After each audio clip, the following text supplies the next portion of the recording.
जय गजानन, जय श्रीमन्नारायण, जय आदिशक्ति माता।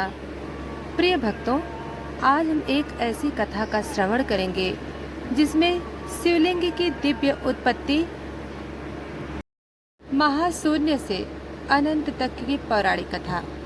प्रिय भक्तों, हमारी हर भक्ति वीडियो आप तक पहुंचे, इसके लिए वीडियो को लाइक सब्सक्राइब नहीं किया है तो लाइक सब्सक्राइब करें और बेल आइकन को जरूर दबाएं ताकि हमारी हर भक्ति वीडियो आप तक पहुंच सके।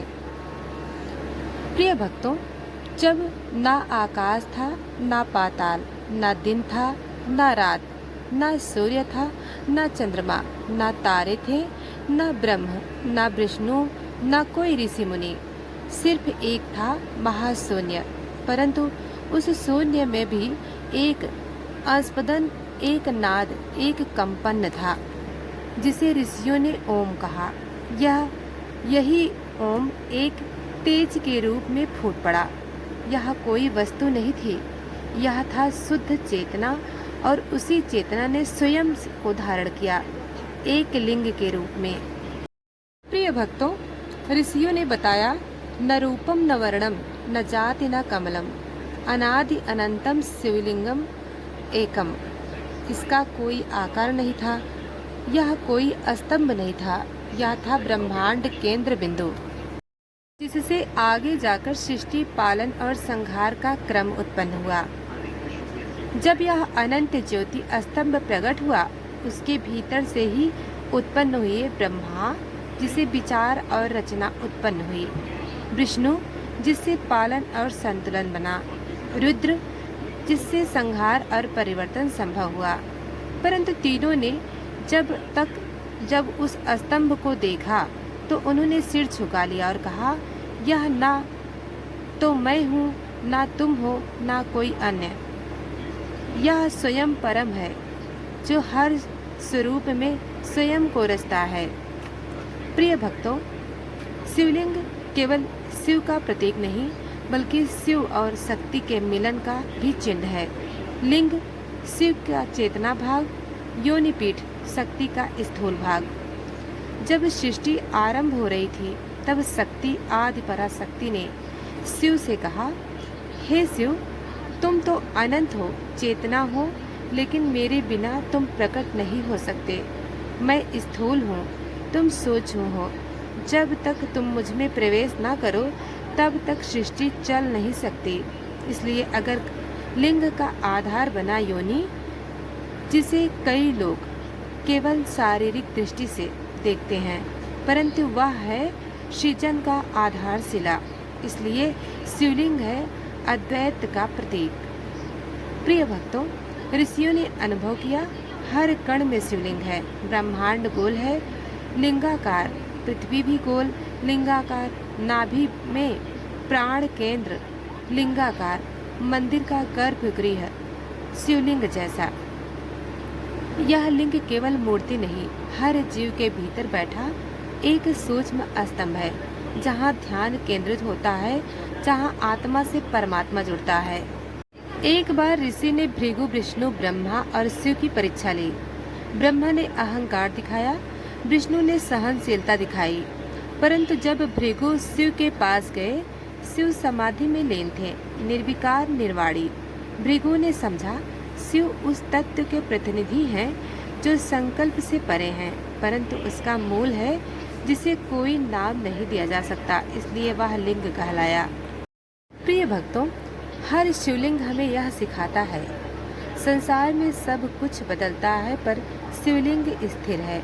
मनुष्य के रूप में विकार आते हैं, पर लिंग में शिव निर्विकार है। यह केवल ईश्वर का प्रतीक नहीं, बल्कि मानव चेतना का लक्ष्य है, जो शिवलिंग को भक्ति से नहीं, बोध से दिखता है, वह जन्म मरण से मुक्त हो जाता है। प्रिय भक्तों, शिवलिंग की पूजा जल, बिल्वपत्र, ध्यान, मौन और आत्मसमर्पण से होती है। यह कोई देव प्रतिमा नहीं, यह ध्यान का केंद्र है। जितना जल चढ़ाते हैं उतना ही मन शुद्ध होता है, जितना मौन धारण करते हैं उतना ही शिव का स्पंदन अनुभव होता है। शिवलिंग पर चढ़ा जल आत्मा के विकारों को धो देता है। प्रिय भक्तों, बहुत समय पहले की बात है, एक बार ब्रह्मा जी और विष्णु जी के बीच यह विवाद छिड़ गया कि मैं सृष्टि करता हूँ, सब कुछ मुझसे उत्पन्न हुआ है, इसलिए मैं ही सबसे महान हूँ। विष्णु जी बोले कि नहीं, मैं पालन करता हूँ, बिना मेरे पालन के सृष्टि चल नहीं सकती, इसलिए मैं बड़ा हूँ। तब अचानक वहाँ एक विशाल अग्नि के स्तंभ प्रकट हुआ, जो इतना ऊंचा था कि उसकी ना तो ऊंचाई दिख रही थी और ना ही गहराई। उसकी तोलेज थी, पर उसमें शांति और दिव्यता भी छिपी थी। उसे देखकर ब्रह्मा और विष्णु दोनों ही चकित रह गए। तभी उस अग्नि स्तंभ से एक दिव्य आवाज गूंजी कि तुम दोनों में जो इस स्तंभ का आदि या अंत खोज लेगा, वही सबसे बड़ा कहलाएगा। फिर विष्णु जी 12 रूप धारण कर उस स्तंभ की जड़ खोजने के लिए पाताल की ओर चले गए और ब्रह्मा जी हंस रूप में स्तंभ के शिखर की ओर चले। दोनों अनंत काल तक चलते रहे, पर ना कोई आदि मिला ना अंत। विष्णु जी थक कर लौट आए और स्वीकार किया कि मैं इसका आदि नहीं खोज पाया, पर यह स्तंभ अनंत है और शिव ही परम है। पर ब्रह्मा जी ने झूठ कह दिया कि मैंने स्तंभ का शिखर देख लिया और केतकी के फूल को साक्षी बना लिया। तभी उस अग्नि स्तंभ के बीच से भगवान शिव प्रकट हुए। उनका तेज ऐसा था कि ब्रह्मा और विष्णु की आंखें झुक गईं। भगवान शिव क्रोधित होकर बोले, ब्रह्मा तुमने झूठ कहा, इसलिए तुम्हारी पूजा पृथ्वी लोक में कभी नहीं होगी और केतकी का फूल भी शिव की पूजा में वर्जित रहेगा। प्रिय भक्तों, भगवान शिव बोले कि वह अग्नि स्तंभ ही मेरा स्वरूप है, वही मेरा लिंग स्वरूप है और उसी की उपासना से मोक्ष मिलता है। इस कथा से यह स्पष्ट होता है कि शिवलिंग कोई साधारण पत्थर नहीं, बल्कि वह अनंत ज्योतिर्लिंग का प्रतीक है। वह बताता है कि शिव ना आदि है और ना अंत, वह अनंत निरंकार ओंकार स्वरूप और सृष्टि के मूल तत्व है। पुराणों में कहा गया है, लिंग इति लक्षणम, अर्थात जिससे किसी अनंत तत्व का बोध हो वही लिंग होता है। वैसे तो शिवलिंग से जुड़ी अनेक पौराणिक कथाएं मिलती हैं, अनेक रहस्य हैं, जिनमें हर एक कथा हमें शिवलिंग के अनंत रूपों की, उनकी महिमा का नया पक्ष दिखाती हैं। प्रिय भक्तों, ठीक उसी तरह से एक और बेहद रोचक कथा, जिसमें हम जानेंगे चंद्रमा भी शिवलिंग की उत्पत्ति और उसकी दिव्यता से जुड़े हुए नजर क्यों आते हैं। आइए कथा को सुनते हैं। बहुत समय की बात है, एक बार देवताओं के द्वारा इंद्र ने देखा सूर्य और चंद्रमा दोनों ही अपने तेज और सौंदर्य के घमंड में लगे हैं। सूर्य को लगता था कि उसके प्रकाश के बिना सृष्टि कुछ भी संभव नहीं हो सकता, जबकि चंद्रमा को विश्वास था उसकी शीतल किरणों के बिना संसार अंधकार और उथल पुथल से भर जाएगा। इंद्र ने इस घमंड को दूर करने के लिए दोनों को एक साथ लेकर भगवान शिव के पास जाने का निश्चय किया। वे कैलाश पहुँचे, तब भगवान तुम्हारे कारण है और बोले, तो यह बहुत बड़ा भ्रम है। यदि तुम सोचते हो कि संसार केवल है, तुम दोनों ही मुझ में लीन हो और मुझसे ही उत्पन्न होते हैं। शिव ने अपनी आंखें बंद की और तभी उनके भीतर से एक तेजस्वी प्रकाश का स्तंभ प्रकट हुआ, जो आकाश तक फैल गया। वह स्तंभ इतना प्रचंड था और दिव्य था कि सूर्य और चंद्रमा का तेज तुच्छ प्रतीत होने लगा। शिव ने कहा, यही मेरा लिंग स्वरूप है, इसमें ना आदि है ना अंत, इसमें ही संपूर्ण ऊर्जा समाई है। तुम दोनों का तेज भी इसी से उत्पन्न होता है। सूर्य और चंद्रमा ने झुककर शिवलिंग की पूजा की और घमंड त्याग कर कहा, हे देवों के देव, हम समझ गए कि आप ही आदि और अनंत हैं। हम तो बस आपकी शक्ति का एक अंश है। तभी ने शिव ने आशीर्वाद दिया कि तुम दोनों का पूजन मेरे लिंग स्वरूप पर सदैव होगा। सूर्य मेरे लिंग को ऊर्जा देगा और चंद्रमा शीतलता प्रदान करेगा। यही कारण है कि कई लोग शिवलिंगों पर सूर्य की किरणें विशेष रूप से गिरती हैं और चंद्रमा की चांदनी में शिव की पूजा का महत्व है। प्रिय भक्तों, इस कथा से यह स्पष्ट होता है, यह संदेश मिलता है कि संपूर्ण ब्रह्मांड की सारी शक्तियाँ शिवलिंग में समाई हैं और उसमें सूर्य का तेज और चंद्रमा की शीतलता दोनों ही सम्मिलित हैं।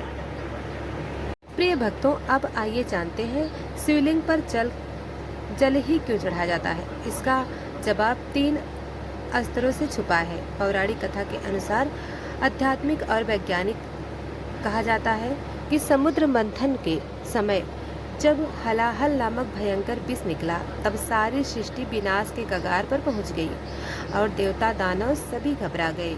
भगवान शिव ने संसार की रक्षा के लिए सारा विष पी लिया, जिससे उनका कंठ नीला पड़ गया और वे नीलकंठ कहलाए। लेकिन उस विष की अग्नि उनके शरीर में भयंकर जलन पैदा करने लगी। देवताओं और देवी पार्वती ने शिवलिंग पर निरंतर जल अर्पित करना शुरू किया ताकि उनकी तपन शांत हो सके, और तभी से परंपरा बन गई कि शिवलिंग पर जल चढ़ाना शिव की शीतलता के लिए आवश्यक है। पर बात यही खत्म नहीं होती। आध्यात्मिक दृष्टि से देखा जाता है तो जल ही जीवन है और शिव को पंच तत्वों का स्वामी कहा जाता है, जिससे धरती, जल, अग्नि, वायु और आकाश सम्मिलित है। जब हम शिवलिंग पर जल चढ़ाते हैं तो यह केवल पूजा नहीं बल्कि एक संकेत होता है कि हम अपने भीतर की तृष्णा और अहंकार को शिव में अर्पित कर रहे हैं। यह हमारे अहंकार के समर्पण का प्रतीक है। इसके अलावा जल शांति और शीतलता का प्रतीक है और स्वयं शांत और सौम्य स्वरूप है। इसलिए जब हम उन पर जल अर्पित करते हैं, जल चढ़ाते हैं, तो यह हमारी प्रार्थना होती है कि हमारे भीतर की ज्वाला और व्याकुलता शांत हो जाए। लेकिन असली रहस्य तब और दिलचस्प हो जाता है जब हम इसे वैज्ञानिक दृष्टि से देखते हैं, क्योंकि शिवलिंग अक्सर ग्रेनाइट या खास पत्थरों से बनाया जाता है जिसमें पाइजेइक गुण होते हैं। यह पत्थर वातावरण की ऊर्जा को अवशोषित और उत्सर्जित करते हैं और जब उन पर जल चढ़ाया जाता है तो पत्थर ठंडा रहता है तथा उसमें उत्पन्न इलेक्ट्रोमैग्नेटिक वेव स्थिर हो जाती है, जिससे आसपास का वातावरण सकारात्मक ऊर्जा से भर जाता है। यही नहीं, मंदिरों का वास्तुशास्त्र भी ऐसा बनाया जाता है कि जहाँ शिवलिंग स्थापित होता है वहाँ का क्षेत्र निगेटिव आयन से भरपूर रहता है।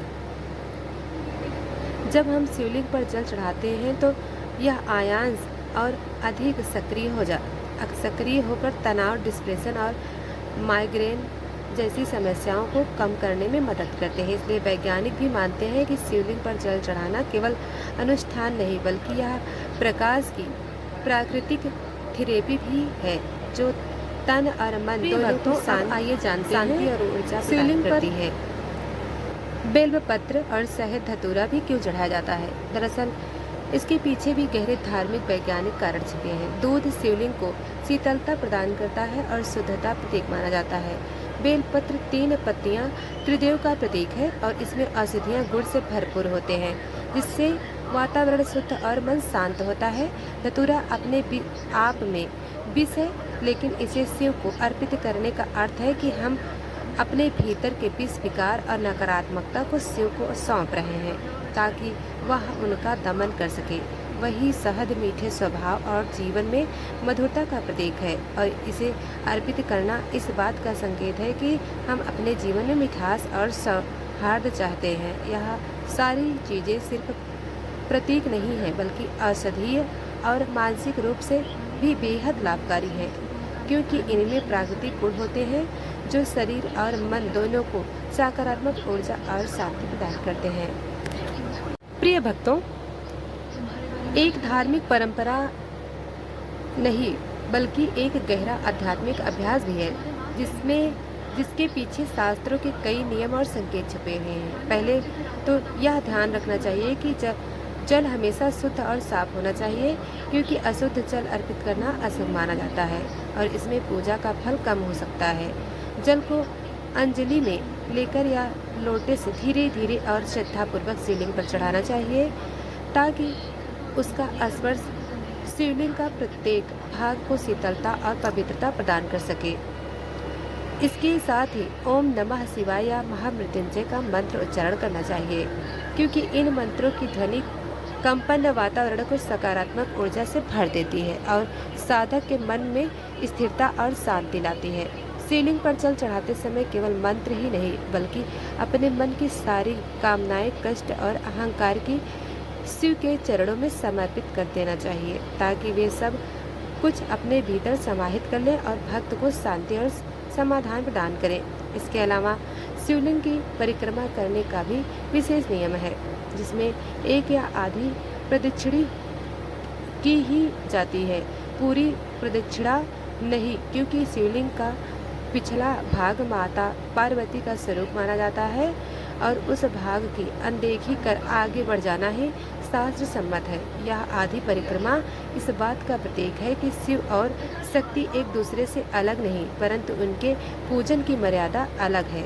ऐसा कहा जाता है कि जो भक्त विधि पूर्वक और सच्ची भावना से शिवलिंग पर जल अर्पित करता है और परिक्रमा करता है, उसे भगवान शिव की कृपा शीघ्र प्राप्त होती है और उसके जीवन के संकट सभी दूर हो जाते हैं। तो प्रिय भक्तों, यह कथा आपको अगर अच्छी लगी हो तो वीडियो को लाइक और चैनल को सब्सक्राइब करें। धन्यवाद।